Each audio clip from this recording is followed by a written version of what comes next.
multi-ethnic markets, hipster rice balls, and a poor person's Mahi Mahi. This week, we're in Palermo, Sicily. Traveling the world to bring you delicious dishes, tasty beverages, and interesting experiences. This is the Destination Eat Drink Podcast on the Radio Misfits Podcast Network. I'm Brent Peterson. Welcome to Destination Eat Drink, the travel podcast for foodies. This is the place where we explore the great cuisine of the world at destinationeatdrink.com and here on the Destination Eat Drink podcast. This week, we're sampling a Jewish sandwich, North African food, and buying from a Bangladeshi vendor in Palermo. But first, if you like food and travel, be sure to sign up for the Destination Eat Drink newsletter. I'm constantly posting new foodie videos and stories, and of course, podcasting, and the Destination Eat Drink newsletter is the easy way to keep up to date with everything food and travel. Just go to destinationeatdrink.com to sign up. Enrica Bruno is a foodie tour guide in Palermo, Sicily. She leads tours for Culinary Backstreets at culinarybackstreets.com. Enrica also leads her own tours of Palermo at alternativetourspalermo.it. Enrica is a native of Palermo, and after some time in London, moved back to Sicily for the people, the weather, and of course the food.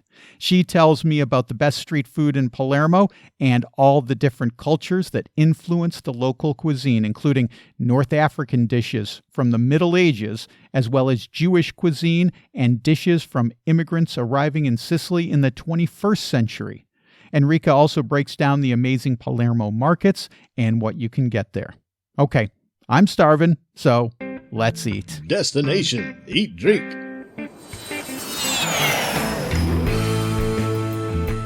Enrica Bruno, culinary guide from Culinary Backstreets. Welcome to Destination Eat Drink. I'm so glad to have you here to talk about one of my favorite places, Palermo in Sicily. Hi, it's a pleasure for me. You know, I was thinking about Palermo because I love Palermo. I love the Bella Chaos of Palermo. And I was thinking about this and I said, well, you know, I love visiting Palermo, but I really wonder what Enrica thinks as a person who lives there. There must be, it's quite a bit different. You know, I found when I moved to Portugal, I thought, I thought I knew a little bit about Portugal from visiting here, but then living here is such a different experience. So I would really be interested in what you think are the differences between what guests tell you and what you feel as a person who lives in Palermo. Okay, so I can tell you that I'm 100% from this crazy town, very, very, very noisy town. Well, yes, of course, it's different living here and visiting Palermo as a tourist. Living here is not easy. I mean, it can be very challenging because it's very noisy. The public transports don't really work very well. We have a lot of bureaucracy. If we want to, just to go to a normal a public post office, it's really crazy. So it takes forever. But living here is also great for many different reasons. First, people are super friendly. Wherever you go, you always feel welcome everywhere. From the museums to a house, to a cafe, to a pastry shop, to a pizzeria. So everybody here is extremely friendly and very hospitable. So you always feel comfortable. There is a big difference between the northern part of Italy and the south. So people from the south are friends. So let you feel always like in a family. The second reason is the weather. I was living in London, And I'm probably the only Sicilian who decided to come back and live here. Because also of the weather. The sky is always blue. And your mood is different when you wake up and you look out of the window and you see the blue sky. And then, of course, food. Food in England is not the same as in Sicily, of course. So food here is something very serious. For the Sicilians, food is a very serious topic. So we can even argue for, the best fishmonger of the town, or for the best recipe of caponata, for example. Okay. So food here, I think in the world, make people happy. So living here is also related with food, at least for me, who I am a foodie. It's the most important thing, I think, in Sicilian and in Italian conversations, because we just had some friends in town from the United States, and my girlfriend, her family is originally from outside of Naples. But she's American. She grew up in the U.S. But I was telling them the story about how if we were having lunch, the main topic of conversation was, what are we going to have for dinner? So it's always going on, this conversation about food, thinking about food, talking about food, preparing food. And it's definitely part of the cultural structure in Sicily and Palermo as well. So let's dive into that a little bit. When I'm visiting Sicily, the thing that comes to my mind is how different the cuisine is in Sicily from the rest of Italy. And I think that has a lot to do with the different influences that Sicily has had, all the conquerors that have been through there through all the years. Could you talk a little bit about how some of the different peoples who have blown through Sicily and Palermo have influenced their cuisine? What are some of the dishes and ingredients that they've brought to your city? Yes, of course, definitely. Sicily is you need to consider Sicily like a different continent comparing to the rest of the mainland. Because Sicily has a different history. Sicily has been dominated by everybody, more or less, because of our strategic position in the Mediterranean. So Sicily has been like a bridge between North Africa, Middle East, and the West. So food is a reflection of all the different dominations that Sicily had. What I found amazing that still today in 2023 we can appreciate the different flavors that are today like a contamination of all the different people, cultures, and dominations we had. For example, I can give you different examples actually. For example, panelle. Panelle are one of the main specialties of our street food. Panelle are chickpea fritters that we usually eat in the food markets. Panelle are flat. Imagine like flat chickpea chips. All the legumes, chickpeas, lentils, beans, were imported here by the Arabs. Okay, so and the legumes were like a very good source of proteins, to absorb, to eat some proteins for those people, poor people in the past, who couldn't afford the price of the noble parts of meat, for example. Another great dish, which is the result of like a contamination of like a different culture, is the spleen sandwich. Many people don't really like to try spleen, but actually it's a very interesting dish that comes from the Jewish heritage, because it's a cow spleen, cow lung, and throat cartilage that were like recycled by the Jews and sold to the Christians. So it was also for poor people a good way to get some proteins from the poor part of meat. It was a good way to make money for the Jews. And then when the Jews were expelled by the Spanish in 1492, the tradition was kept by the cheese vendors, who started to make a sandwich with spleen and caciocavallo cheese, which is a local Sicilian cheese.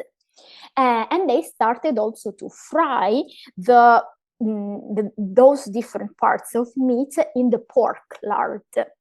So, and the spleen sandwich, I think, is one of the greatest examples of the contamination of the different cultures and the different dominations we had. It's so interesting to hear you talk, Enrica, because when I hear you talk about these cultures that have influenced the food, as someone who lives in Portugal, I hear a lot of the same stories about the different things that come from the North Africans, the Arabs who came in. They also came into Portugal.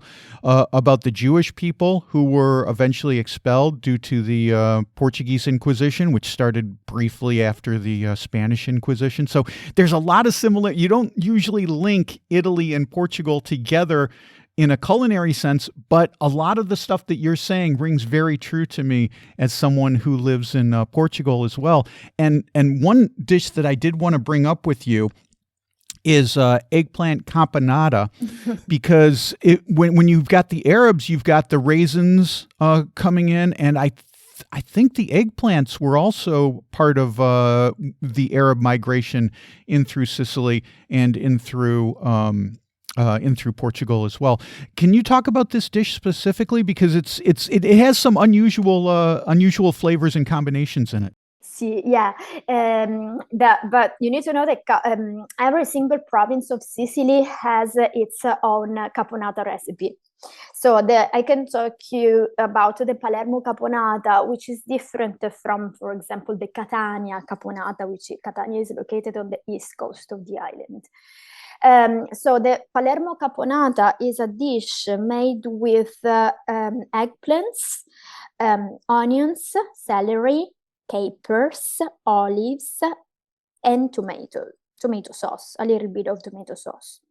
We don't use any peppers, while in Catania you can find also with peppers, you can find with raisins or with pine nuts. The Palermo caponata is a little bit simpler, and it's a sweet and sour dish.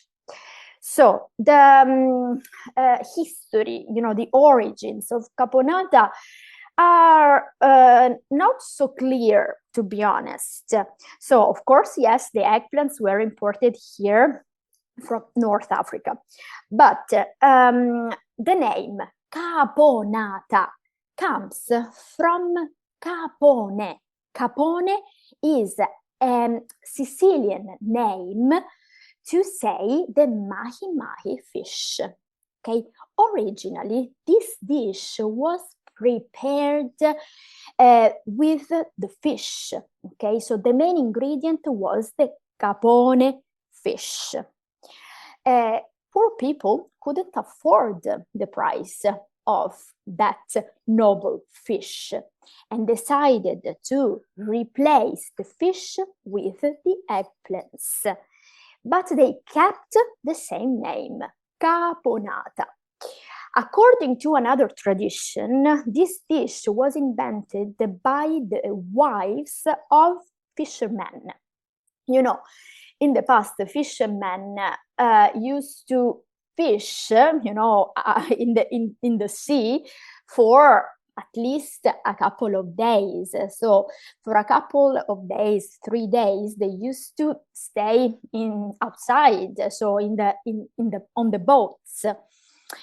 So their wives decided to make this dish with the eggplants and to soak it in a sweet and sour sauce, which is made with sugar and vinegar, in order to keep this dish, for at least 2-3 days without any refrigerations, of course, without any refrigerator. Okay, so this is more or less the history of this great dish. Of course, you can make it a little bit sweeter or a little bit sour. It depends on the quantity and the balance of the sugar and the vinegar you put in the sauce. Of course, I prefer a little bit sweeter, but it depends on on each person. It's such an interesting dish, and I think of it as just such a classic explosion of flavor, because I love having the different eggplant dishes when I come to Sicily and Palermo. And another dish that I wanted to bring up, one more that I wanted to talk about, Enrica, is arancina, because these are famous. Even when we lived in Austin, Texas for a while, there were places that were selling arancina. And the last time I was in Palermo, it seemed like there was becoming this trend of sort of hipster arancina with different kinds of toppings and different kinds of fillings and stuff like that. Could you talk about just tell us what they are in general, and then tell me about the culture of arancina now, today in Palermo? Yes, of course. So arancina is the queen of our street food. Arancina, first of all, is a girl. I mean, all the names that ends with A in Italian are feminine. Okay, so in Palermo is arancina with A. In Catania, it's a boy. It's arancino, so with O. So first of all, there is a big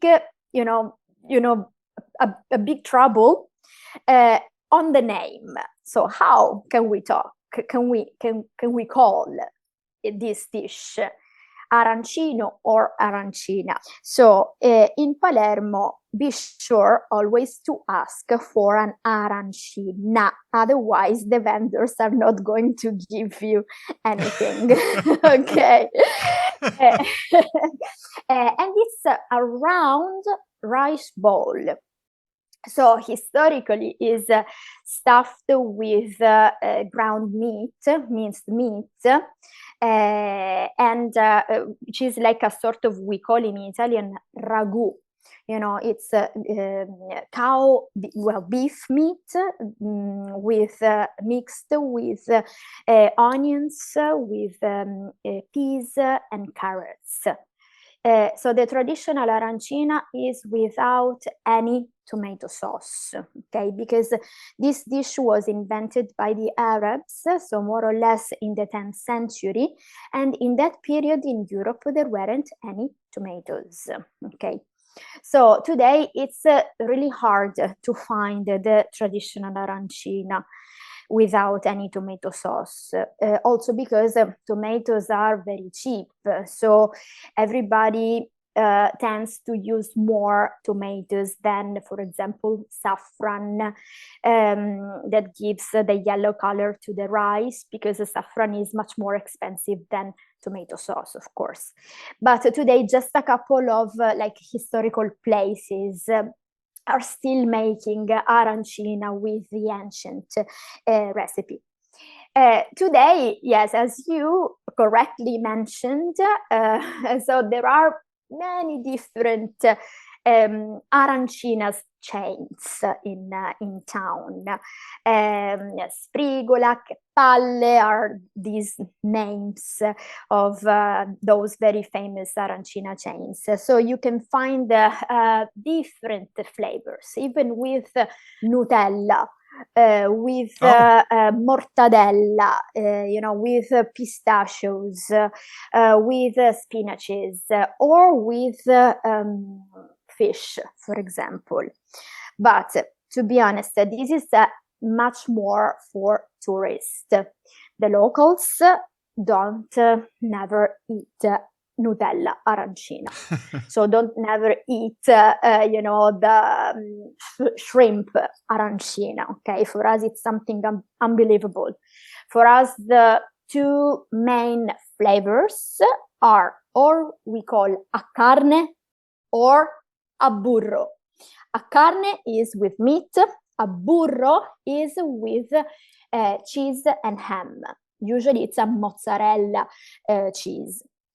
I'm sure that, as a foodie tour guide, that you're taking guests to the various markets in Palermo. I think that's one of the most exciting places for the food scene, because you have, you've got visitors going there, but this is where locals go to shop. And Palermo is so rich with all of these different markets to go to.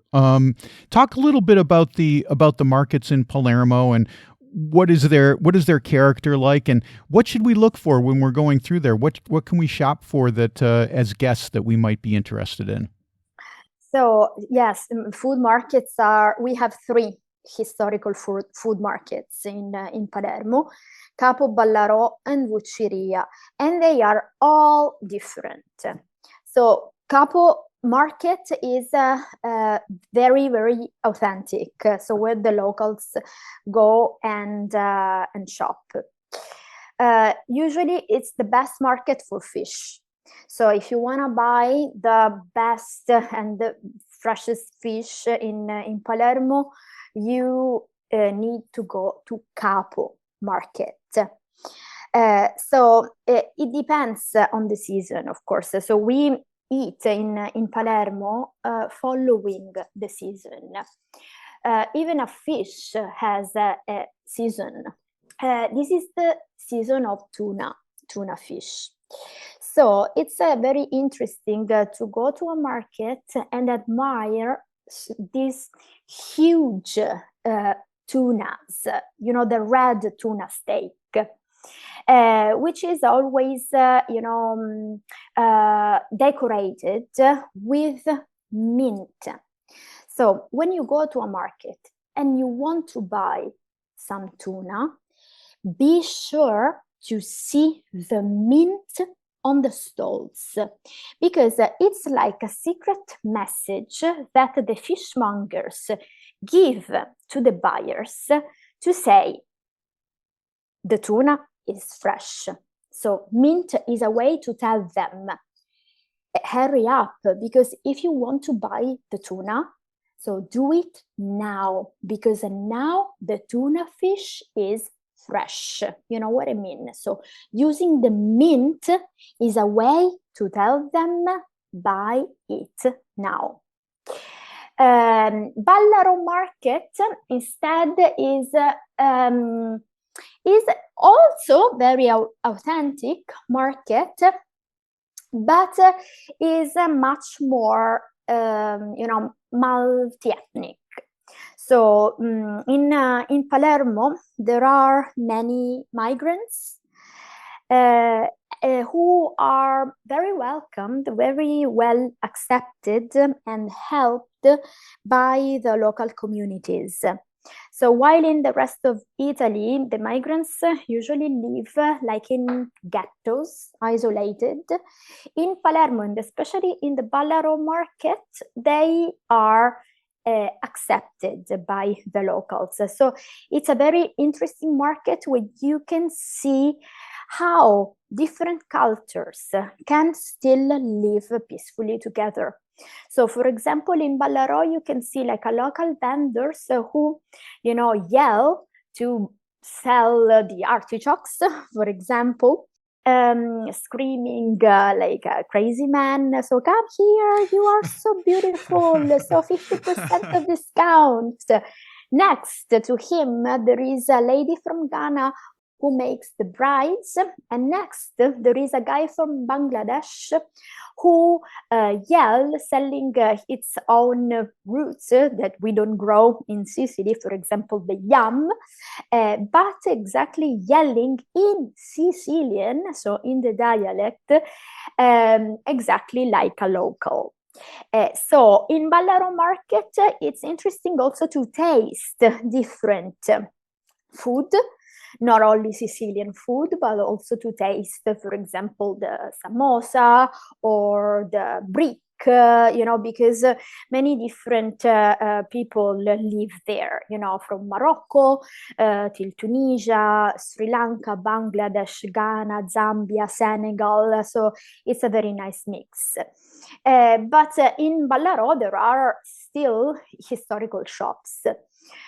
Shops that the same family ran for generations.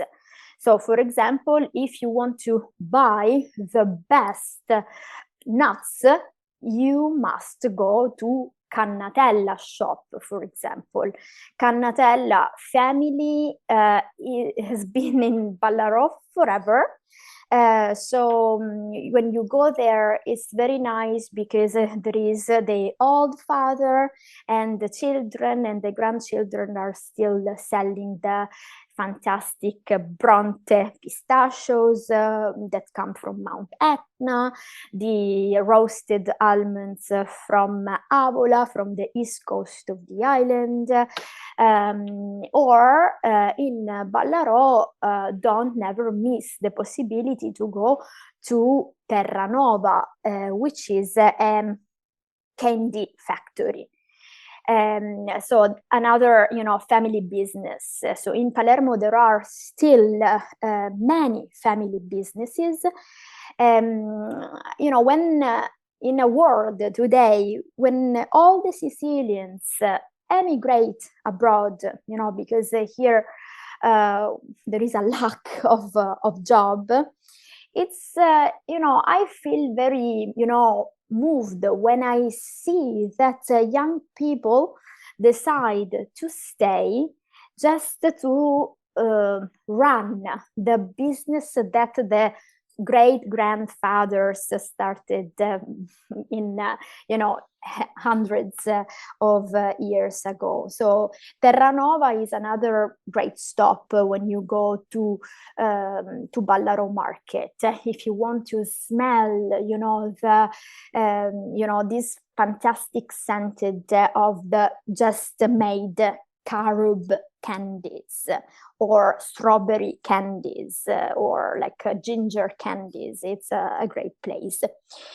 The last market, which is Vucceria, sadly, to be honest, I have to tell you that it became too touristic.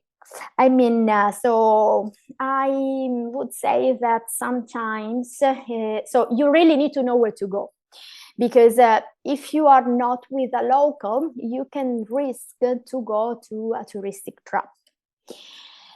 Because all the shops, historical shops closed in Vucceria. In Vucceria, there were in the past 33 more or less fishmongers. Today, there are only 3 left. So you need to be careful where to go when you go to Vucceria market. So there are just a couple of places. For example, in the main square of Vucceria, you can still taste the best spleen sandwich in a kiosk, also managed by the Basile family. Or you can taste the best stigiola. Stigiola is a lamb intestine, which is grilled in the middle of the square. But in Vucceria, better to be careful where to eat. Enrica, you brought up something that was very interesting to me about the Bolero market, how it's become a multicultural, multinational type of market. And it got me to thinking, are there other representations? Because it seems that this immigration that's been going on for centuries in Sicily and Palermo is happening today as we speak right now. Are there other representations of this? For example, would there be a restaurant or a shop where you would see strictly African ingredients or African food? Yes, of course, many. So on the main street of Ballarò Market, there is an African restaurant in front of like a butcher, for example, a local butcher. But you can also see like the halal butchers, or there is a very famous restaurant called Multivolti, which is also part of a great project where you can taste African food like couscous, which is also like a Sicilian food, okay, in a certain way. Right. So yeah, you know what I mean. I mean, couscous is a famous dish from the Trapani area, you know, the west coast of Sicily. But there is also the Senegalese couscous that you can taste, which is a little bit different from the Sicilian couscous that you can taste in this very interesting ethnic restaurant called Multivolti. Multivolti means in Italian like multi faces. So because when you go there, you really see different colors of, of the skin, Oh, wow. It's a very different, it's a very interesting place that you don't really expect to find in Italy. I mean, in Palermo, and especially in that area. Well, thank you for sharing all this about these markets and about these great dishes in Palermo. But Enrica, we've got so much more that we have to talk about because we got to talk about sweets and desserts. I want to talk about gelato with you and a lot of other things. Can you come back and talk with us next week more about the culture and the cuisine of Palermo? Of course. Thank you. And I look forward to talk about sweets and much more. Okay, there you go. If you've ever been to Sicily, you know Enrica is right. It's amazing to sample all the great cuisine and ingredients from around the world and how they've been incorporated into Palermo's dishes. And if you're planning to go to Sicily, get Enrica as your tour guide. You can find her at culinarybackstreets.com or alternativetourspalermo.it. I've got links to those sites and more in the show notes at radiomisfits.com/DED247. Well, that's it for this week. Next week, Enrica is back with more treats from Palermo, including gelato on a bun and a sweet from a convent and cannolo. That's of course, right? Don't miss it. While you're waiting, get over to destinationeatdrink.com. I just published a story about the amazing natural wonder, the Bengali Cave. Get that at destinationeatdrink.com/blog. I also just posted a wine crawl video in Braga, Portugal. Incredible food and sights in that city. You can watch it at destinationeatdrink.com. Click on the video tab or go to YouTube at Destination Eat Drink 946. Destination Eat Drink is distributed by the Radio Misfits Podcast Network and a guy who's still trying to find the Scotch vendor at the Bolero Market, Ed Silla. Thanks, Ed. I'm Brent Peterson. I'll see you down the road. Join us next week for another culinary adventure on Destination Eat Drink, a presentation of the Radio Misfits Podcast Network.